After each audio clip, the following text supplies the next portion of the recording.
यह कहानी तनवीर लोन की है, जो कुलगाम के एक छोटे से गांव का रहने वाला है। साल 2021 की बात है, जब एक शाम तनवीर अपनी जमीन में फसल देखने जाता है। वहां जाकर उसे पता चलता है कि जमीन सूखने लगी है, क्योंकि पिछले 2 दिनों से नहर का पानी उसकी तरफ आ ही नहीं रहा था। फसल मुरझा रही थी और तनवीर के दिल में बेचैनी बढ़ रही थी। कुछ देर बाद तनवीर ने फैसला किया कि वह खुद जाकर नहर देखेगा। वह नहर के किनारे किनारे चलने लगा। अंधेरा धीरे धीरे गहरा होता जा रहा था और हवा में एक अजीब सी ठंडक महसूस हो रही थी। काफी दूर जाने के बाद तनवीर ने देखा कि नहर का पानी एक बुजुर्ग के घर के पास से काटकर किसी और की जमीन की तरफ मोड़ा गया था।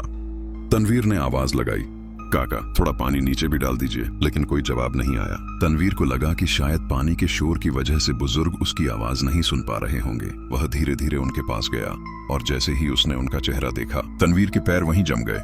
उस बुजुर्ग की आंखें अंधेरे में आग की तरह चमक रही थीं, जैसे कोई चीज उसके अंदर से तनवीर को देख रही हो। उसके होंठों पर हल्की सी मुस्कान थी और फिर एक आवाज आई, पानी चाहिए? इतना सुनते ही तनवीर जान बचाकर वहां से भाग पड़ा। भागते समय उसकी चप्पल वहीं गिर गई, लेकिन उसने पीछे मुड़कर देखा तक नहीं।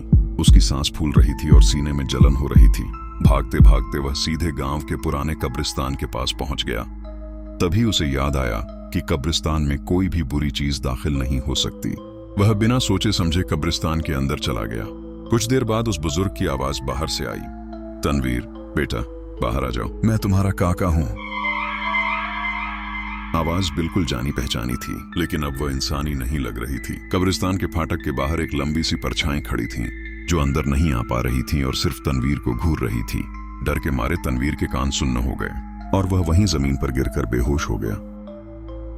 अगले दिन सुबह जब तनवीर को होश आया तो उसने खुद को कब्रिस्तान के अंदर पाया और रात को जो कुछ उसके साथ हुआ था उसे याद करके उसकी रूह कांप गई।